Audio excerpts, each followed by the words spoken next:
Welcome to What Is, the channel where we demystify the magnificent, the mundane, and the downright mythological.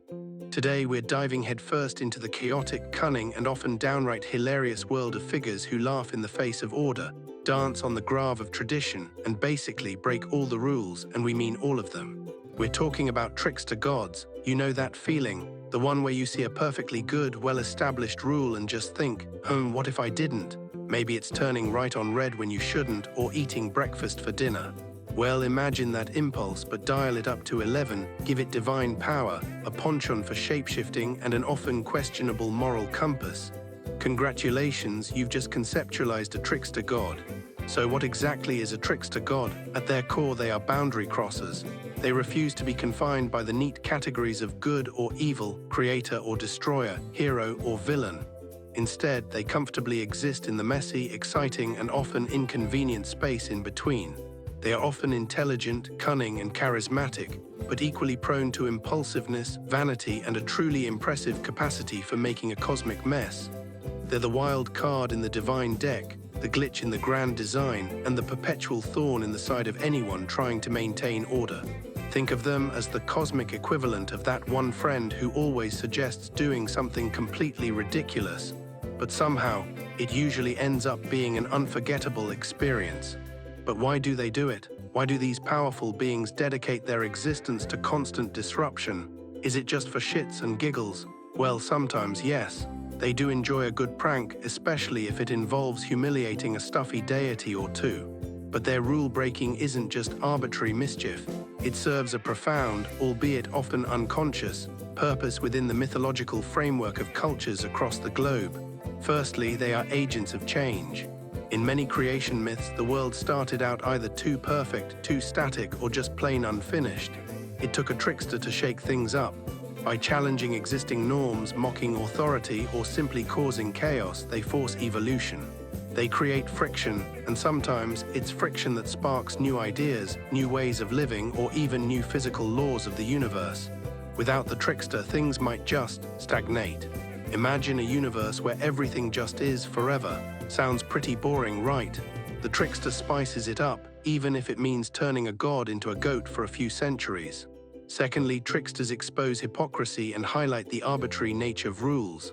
Sometimes, the divine order isn't actually all that divine or fair. The trickster, with their irreverent nature, pulls back the curtain. They show that even the most powerful gods can be fooled, that the most sacred traditions can be lampooned, and that sometimes what seems like a rigid law is just someone else's idea of how things should be.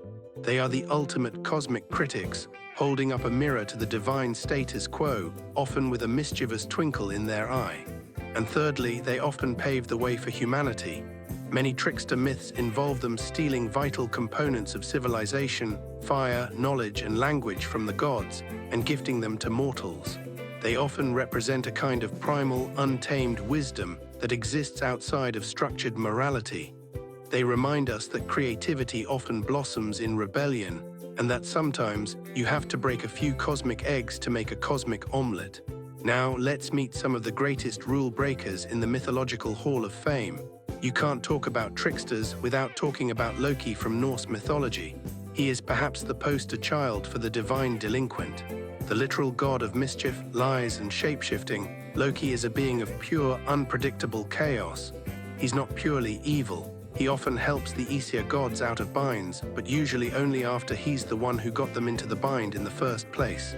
Famously, he tricked a giant into building a wall for Asgard too quickly by turning into a mare and luring away the giant's magical horse, resulting in him giving birth to Odin's eight-legged steed, Sleipnir.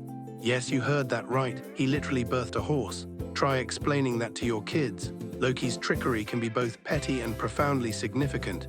He cuts off Sif's golden hair for a prank, forcing the dwarves to create treasures like Mjolnir, Thor's hammer, to appease the gods. He orchestrates the death of the beloved god Balder, setting in motion the chain of events leading to Ragnarök, the twilight of the gods. Loki embodies the idea that disruption, even when malevolent, can be a necessary catalyst for ultimate change, even if that change means the end of the world as we know it. Journeying to West Africa and the Caribbean, we encounter Anansi, the clever spider god. Anansi is not a large, imposing deity. He is small, often weak, and physically vulnerable. Yet through his unparalleled wit, cunning, and mastery of deception, he outsmarts larger, stronger animals and even the sky god Naim himself. His most famous trick involves tricking Naim into giving him all the world's stories, making Anansi the keeper of tales and wisdom. Anansi's stories are filled with him breaking social conventions, bending the truth, and generally finding loopholes. He represents the triumph of the underdog, the power of intelligence over brute force, and the idea that even the smallest creature can affect great change. He teaches us that sometimes the cleverest way to win isn't by playing by the rules, but by rewriting them with a silken thread of cunning. Across the Atlantic, in the indigenous mythologies of North America, we find Coyote. Now, Coyote is a fascinating character because he's a true paradox. He's a powerful creator god, bringing fire to humans and shaping the landscape.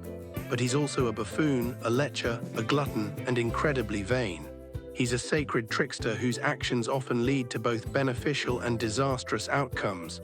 Coyote broke the rules of celibacy, decorum, and even common sense.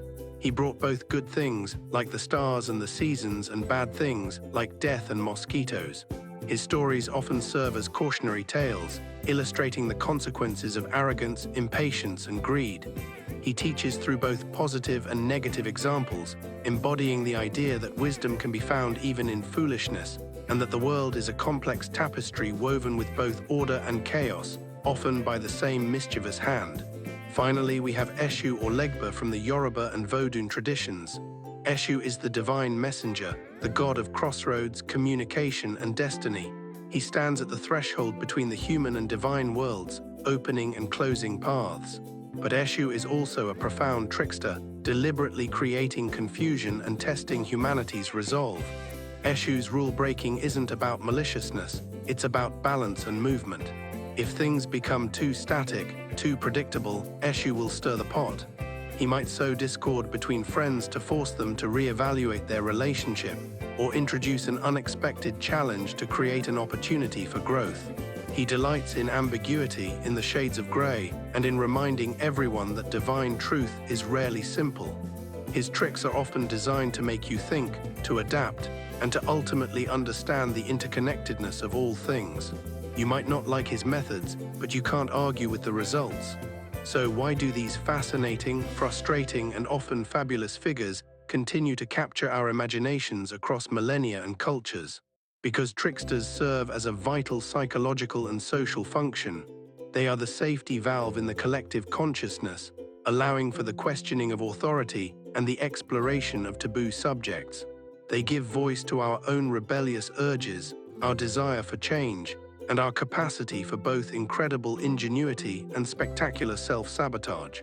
They remind us that the world isn't always black and white, that morality is often nuanced, and that sometimes the greatest leaps forward come from stepping outside the lines. They are the embodiment of creative chaos, showing us that breaking the rules, challenging the status quo, and even making a fool of ourselves can be essential for growth. In a world that often demands conformity, the trickster god stands as a monument to the power and necessity of irreverence. They keep the universe on its toes, and honestly, we're all better for it. If you enjoyed this deep dive into the wonderfully unruly world of trickster gods, don't forget to hit that like button, subscribe to What Is for more explorations into the unknown, and let us know in the comments below which trickster god you'd most like to have a mischievous cup of coffee with. And hey, while you're here, why not check out some of our other videos? Just try not to break too many rules on your way out.